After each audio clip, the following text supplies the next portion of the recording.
السلام علیکم ورحمۃ اللہ وبرکاتہ۔ ایک خبر مجھے آج پڑھنے کو ملی کہ گول گپے اور چاٹ کھلانے نہیں لے گیا پتی تو غصائی پتنی نے چھوڑا سسرال۔ جب یہ خبر میں نے پڑھی تو اس کو گوگل پہ سرچ کیا تو ایسی ایک خبر نہیں بلکہ بہت ساری خبریں تھیں کہ جس میں پتنی نے غصے میں آ کے سسرال ہی چھوڑ دیا اور اپنے مائکے رہ رہی ہے۔ اچھا، یہ خبر میں آپ لوگوں کو کیوں بتا رہا ہوں؟ تو جیسے کہ میرا مین مقصد جو میرا رہتا ہے وہ یہ رہتا ہے کہ جتنی بھی آج کل یہ چیزیں ہمارے معاشرے میں چل رہی ہیں ان کو اسلام کی نظر سے دیکھنا، کہ اسلام نے اس موقع پر ایسے حالات ہی نہ آئیں تو اس کے لیے اسلام نے ہمیں کیا تعلیم دی ہے۔ میرا مقصد ایسی خبروں کو آپ لوگوں کے سامنے کا یہی رہتا ہے، اور اس چینل پر ہم اس طرح کی ویڈیوز ہی اپلوڈ اس لیے کرتے ہیں تاکہ خبر کو ہم اسلامی تعلیمات کے اینگل سے دیکھیں کہ اس موقع پر اسلام ہمیں کیا حکم دیتا ہے کہ اس طرح کے واقعات پیش ہی نہ آئیں۔ ابھی تقریباً 15 دن پہلے ایک صاحب مجھ سے ملنے آئے تھے، یہیں قریب سے ہی آئے تھے، فیروز آباد کے آس پاس کے علاقے سے۔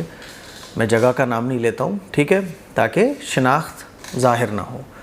وہ مجھ سے ملاقات کرنے کے لیے آئے تو ہمارے بھائی نے بتایا کہ آپ سے کوئی ملاقات کرنے آئے، لوگ آتے رہتے ہیں۔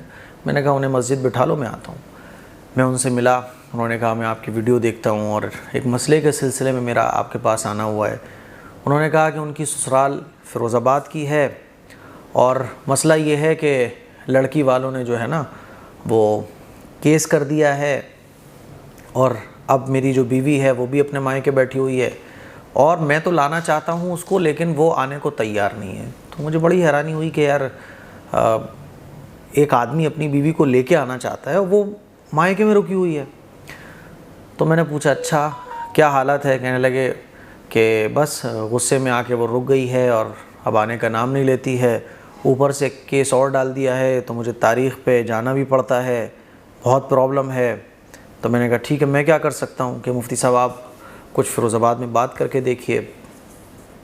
انہوں نے یہ بھی بتایا کہ کوئی اولاد بھی نہیں ہے، تو مجھے بڑی اور حیرانی ہوئی کہ یار اولاد بھی نہیں ہے، ایک آدمی رکھ رہا ہے نا، اولاد بھی نہیں ہے، تب بھی کوئی خاتون اپنے گھر رکے تو یہ تو بڑے عجیب بات ہے۔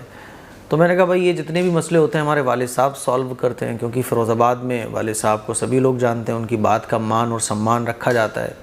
تو میں نے کہا والد صاحب کو آنے دیجیے آپ۔ تھوڑی دیر بعد والد صاحب تشریف لے آئے تو ان کا تو ظاہر سی بات ہے، جو آدمی جس فیلڈ کا ہوتا ہے تو وہ ماہر ہوتا ہے اس فیلڈ میں، تو وہ ان چیزوں میں رہتے ہیں، فیصلے وغیرہ کرانا، لوگوں کے مسئلے سالو کرانا، جہاں انبن ہے تو میں ہے اس کو ختم کرانا۔ تو انہوں نے ڈیٹیل لینا شروع کری، اچھا بیوی کیسے بھاگ گئی تھی، کیا ہوا تھا، اور ایسے کیسے غصے میں ایسے بھاگ جائے گی کہ وہ آنے کا ہی نام نہ لے اور کیس ہو گیا ہے۔ تو پھر جب اور ڈیٹیل ہمارے ابا جی نے لی تو انہوں نے بتایا کہ اصل میں بات یہ تھی کہ ویسے تو ہم لوگ میں انبن ہوتی رہتی ہے، نارمل میاں بیوی میں انبن ہوتی ہے، کوئی نئی بات نہیں ہے۔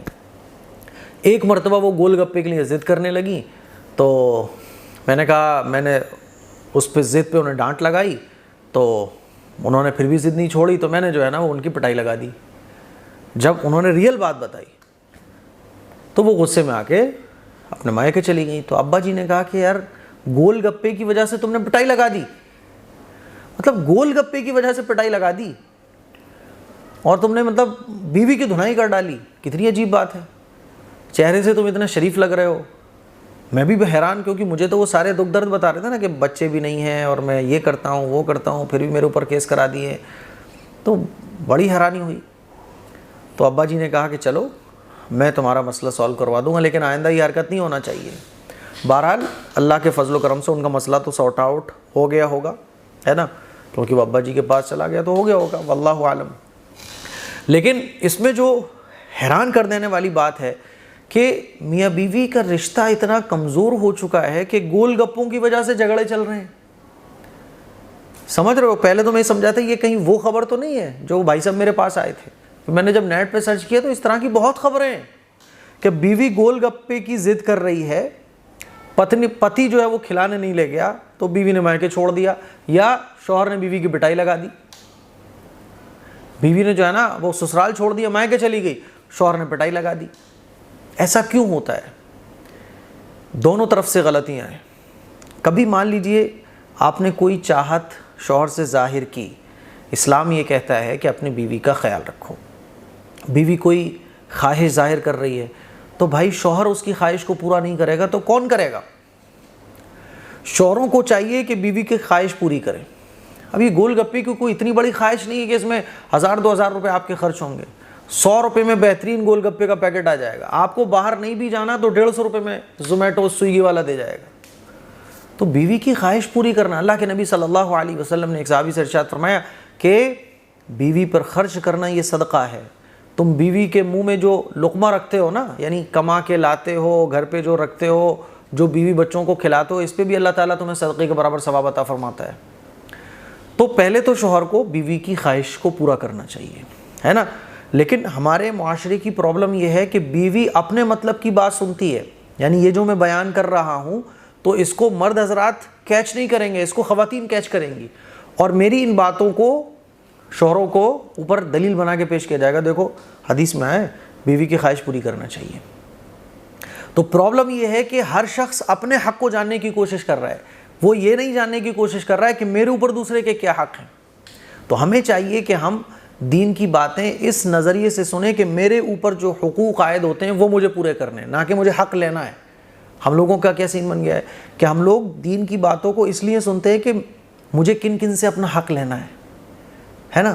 اب بیویاں جو دین کی باتیں سن رہی ہیں تو وہ والی سن رہی ہیں کہ شوہروں سے مجھے کیا کیا لینا ہے، میرے حق کیا ہیں۔ والی باتیں بیویوں کو سننا چاہیے کہ جن سے ان کو پتہ چلے کہ ان کے اوپر شوہروں کے کیا حقوق ہیں، انہیں شوہروں کے ساتھ کیسے رہنا چاہیے۔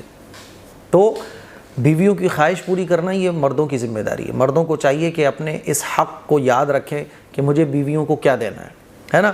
اور بیوی کو کیا چاہیے کہ شوہر مان لیجئے کبھی کبھی ایسا ہوتا ہے کہ کام کی تھکان کی وجہ سے شوہر باہر سے آیا، بعض خواتین کو دیکھنے میں آتا ہے کہ شوہر کام دھندے سے تھکا آ رہا واپس آیا ہے، تو بجائے اس کے کہ شوہر سے پانی کی پوچھیں، ان کو راحت اور آرام دینے کی کوشش کریں، اچھی اچھی باتیں کریں، یا شوہر کا اس وقت بات کرنے کا موڈ نہیں ہے تو ان کو ریلیکس ہونے دیں۔ جیسے شوہر آئے کام دھندے سے تو اور بتاؤ یہ لے کے نہیں آئے، وہ لے کے نہیں آئے، ارے میں نے صبح میسج کر دیا تھا وہ لے کر نہیں آئے، یہ لے کر آنا چاہیے تھا، تم تو بس بھول ہی جاؤ، میری چیز تو تمہیں یاد ہی نہیں رہتی ہے، بس سب کا یاد رہتا ہے، میری کچھ یاد نہیں رہتا ہے، کہہ کر تھک گئی ہوں، میری تو زندگی ہی خراب ہو گئی ہے۔ شوہر اندر انٹر ہوا اور ان کی شکایتوں کا پٹارا کھلنا شروع ہو گیا۔ یہ بہت غلط طریقہ ہے، سمجھ رہی ہو؟ تو شوہر کو آرام اور راحت دینے کی کوشش کرو، کیونکہ میاں بیوی ایک دوسرے کے لیے جسمانی اور روحانی سکون کا ذریعہ ہے۔ تو مان لیجئے شوہر آپ کی خواہش پوری کرتا ہے، کبھی اگر اس نے نہیں کی تو ضد نہیں، جانے دو، نظر انداز۔ کبھی کوئی خواہش شوہر پوری نہیں کر رہا ہے، نظر انداز۔ سمجھ رہے ہو بات کو؟ ہاں، شوہروں کو چاہیے کہ پورا کریں، اور بیویوں کو کیا چاہیے کہ ضد نہ کریں۔ اور کبھی شوہر نہیں پوری کر رہا ہے، صبر کر لو، اللہ سے دعا کر لو کہ اللہ تعالیٰ میری خواہش پوری نہیں ہو رہی، شوہر کے دل میں ڈال دے کہ میری یہ خواہش پوری ہو جائے، اللہ تعالیٰ شوہر کے دل میں ڈال دے گا، خواہش پوری ہو جائے گی۔ تو اللہ کے نبی نے جہاں مردوں کو کہا کہ بیویوں پر خرچ کرو، وہیں دوسری طرف بیویوں سے کہا، کیا کہا کہ اگر گھر میں کوئی دقت ہو، کبھی مان لیجئے شوہر کوئی چیز پوری نہ کر سکے، کوئی خواہش پوری نہ کر سکے تو اس پر صبر کرو۔ بات سمجھ آ رہی ہے؟ صبر کرو اور شکر گزاری پیدا کرو اپنے اندر۔ شکر گزاری جتنی ہوگی، مان لیجیے ایک عورت اپنے ہسبینڈ کی شکر گزار ہوتی ہے، جیسے کہ آج کل دیکھنے میں آتا ہے کہ عورتیں اپنے مردوں کی شکر گزاری ہی نہیں کرتی ہیں، ہمیشہ ان کی زبان پر شکایتیں، ہمیشہ ان کی زبان پر ناشکری، ہمیشہ ان کی زبان پر یہ رہتا ہے تم نے میرے لیے کیا کیا ہے۔ تو عورتوں کو چاہیے کہ شکر گزاری، جتنا آپ شکر گزار رہو گی اپنے شوہروں کی، اللہ تعالیٰ آپ کے لیے نعمت اور اللہ تعالیٰ شوہروں کے دل میں محبت آپ کے لیے ڈالتا رہے گا۔ تو یہ دونوں طرف سے گڑبڑ چل رہی ہے، اور اس کی مین وجہ وہی ہے کہ ہم یہ بھول گئے کہ ہمیں سامنے والے کو کیا دینا ہے، ہمیں یہ یاد ہے کہ ہمیں سامنے والے سے کیا لینا ہے، بس ہر آدمی کو اپنے مطلب کے حق یاد ہیں۔ اسی لیے شوہر اور بیوی کو چاہیے کہ شادی سے پہلے شادی شدہ زندگی سے متعلق جو اسلامی تعلیمات ہیں، بیانات کے ذریعے ان کو سنیں، کتابوں کے ذریعے پڑھیں اور سمجھیں کہ بیوی بننے کے بعد میرے اوپر کیا حق عائد ہوتے ہیں شوہر کے لیے۔ شوہروں کو چاہیے کہ دولہا بننے سے پہلے، شوہر بننے سے پہلے پڑھیں کہ ان کے اوپر بیوی کے کیا حقائد ہوتے ہیں. جہاں دونوں سمجھیں گے تو پھر انشاءاللہ مسئلہ حل ہو جائے گا. مجھے امید ہے کہ یہ باتیں آپ کو اچھے طریقے سے سمجھ آ گئی ہوں گی. اس کلپ کو شیئر کریں، دوسروں تک پہنچائیں. السلام علیکم ورحمۃ اللہ وبرکاتہ.